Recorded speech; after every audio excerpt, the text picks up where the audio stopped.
Merry Christmas and soon to be Happy New Year. I've been doing a lot of thinking. I don't know how to jump off this train. I aborted. It was only supposed to be about a few little chats on the taglines for His Story Now, but I constantly receive information just thinking about it, and now I'm on to something else. So I've got to talk about it.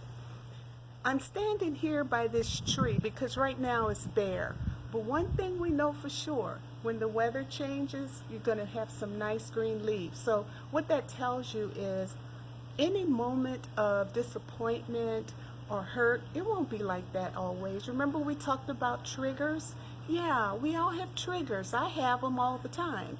But one of the things I realize is that if we remember, we have faith. And we have to keep the faith going because it's the faith that undergirds our hope. Remember, we talked about that before.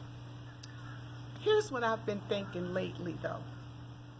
I've told you guys already my purpose in life.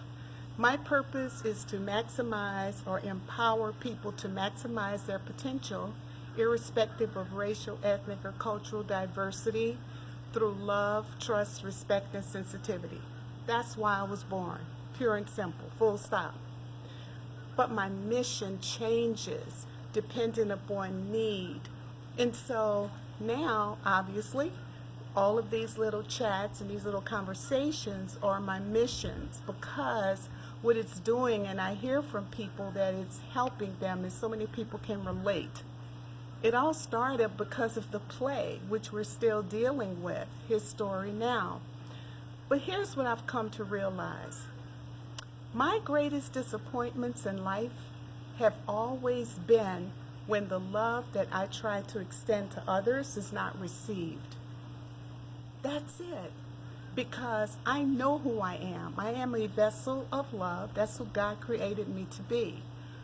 But in so doing, I have been in many different kinds of unloving situations, which were painful at best. However, it is the disappointment when I extend myself to others and I offer love and it's not accepted.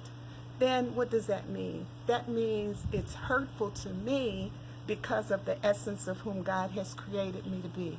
That's why it becomes so important for you to understand who you are, what is your purpose, and why are you here, and the things, the choices, the decisions you make. What are they based upon? Like I've told you guys before, Miles Monroe says, where use is not known, abuse is inevitable.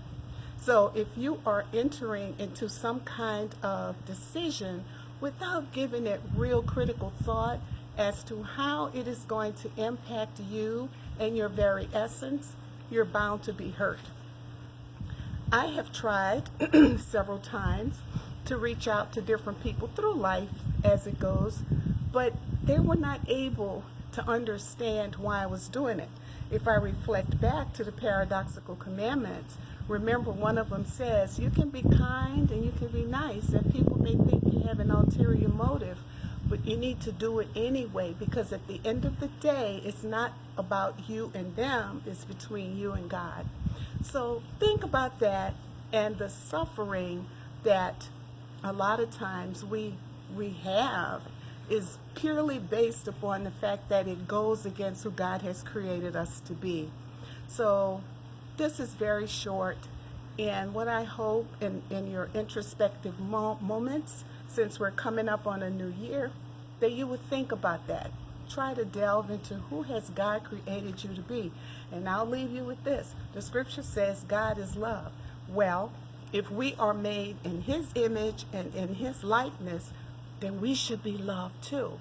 And we should try to exude that and share it among all people. So I want you guys to be well, be safe, and God bless.